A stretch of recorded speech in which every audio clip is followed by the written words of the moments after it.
I was just watering the azaleas, minding my own business, when the black and white pulled up. What in the world? My heart, a quiet hummingbird a moment before, suddenly beat a frantic rhythm against my ribs.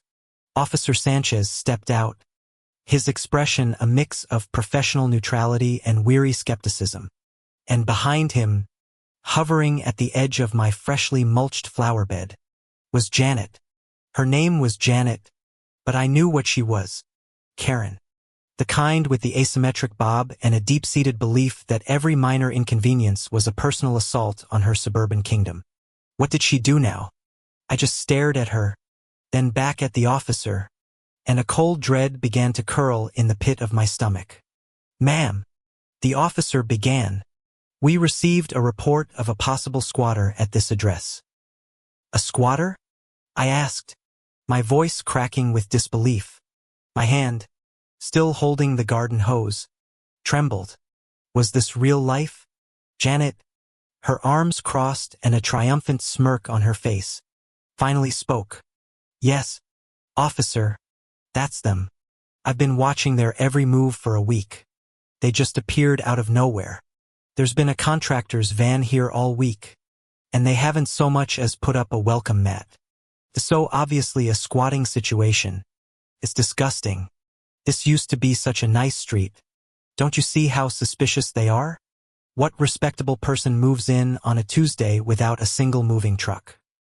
I could feel the blood rush to my cheeks, hot with embarrassment and a mounting rage. How dare she? I had spent the last 7 days a blur of unpacking boxes and coordinating with the electrician for the new lights, and this woman had been secretly cataloging my existence from behind her pristine white shutters. The faint smell of blooming jasmine from the neighbor's yard was suddenly soured by the cloying scent of her perfume. The officer, still completely deadpan, shifted his weight. "Ma'am, do you have any identification on you?" "Of course I do," I retorted, maybe a little too loudly. "And I have more than that. This is my house. I just bought it. The deed is inside." Janet let out a sharp, theatrical snort. "The deed? Oh, please. You expect us to believe that? I'm telling you, this is a very sophisticated operation. They probably have fake papers and everything. Just look at how they're acting so defensive." I felt my heart sink. Was I being too defensive?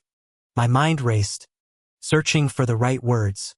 But all I could hear was the frantic buzzing of a hornet nearby and the increasingly smug tone of Janet's voice.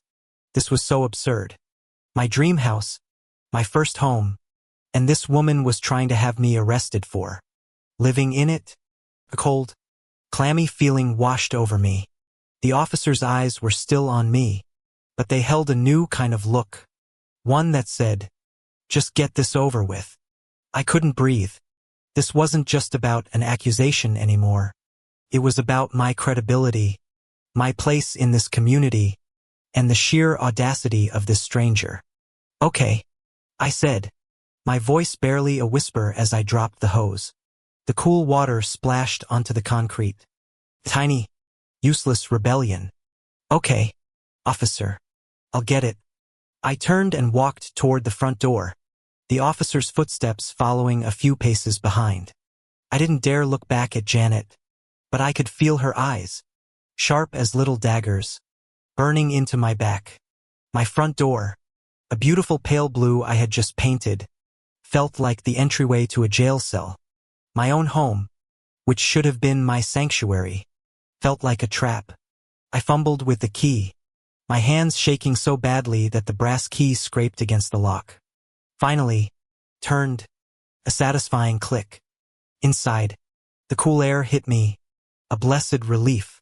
The air still smelled like fresh pine from the wood floors, a new smell that I was just starting to associate with comfort.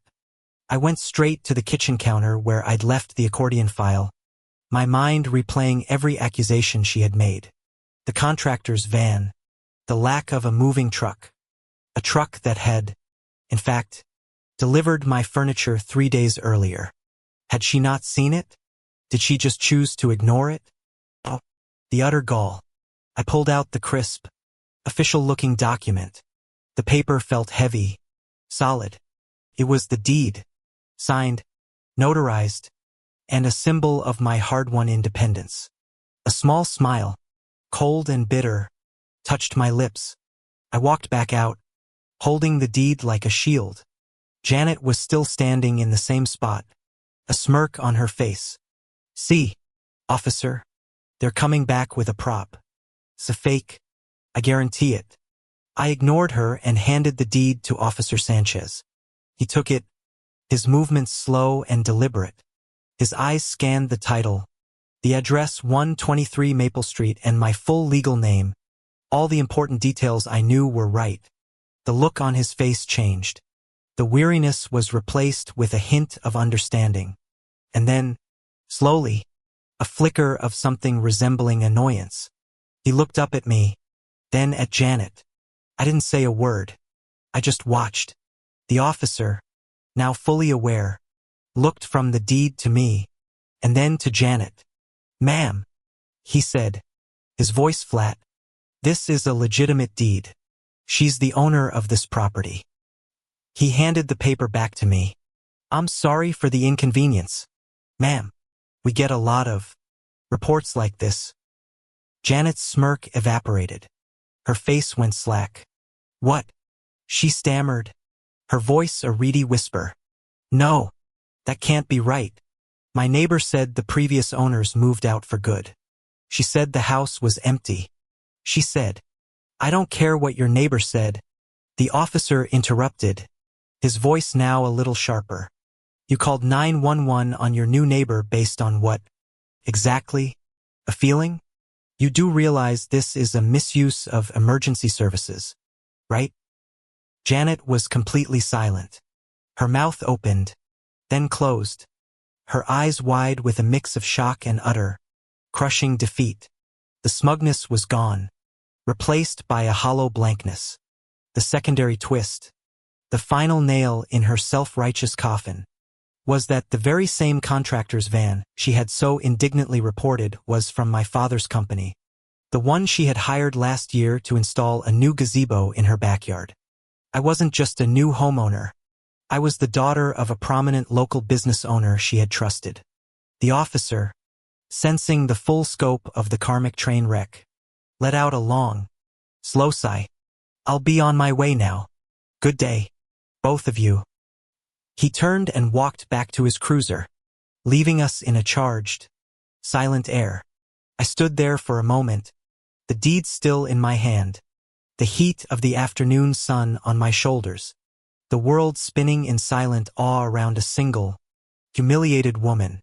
Janet, the woman who had tried to call me a squatter in my own house, just stood there, her bob slightly askew, completely defeated. Justice, I thought, isn't always a dramatic movie scene with a punchline.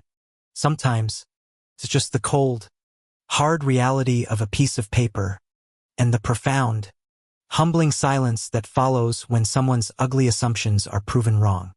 I took a deep breath, the air clean and sweet with the smell of my own flowers.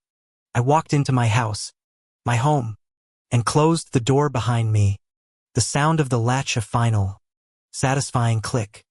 It was over. I was home, and it felt like the sweetest victory I had ever known.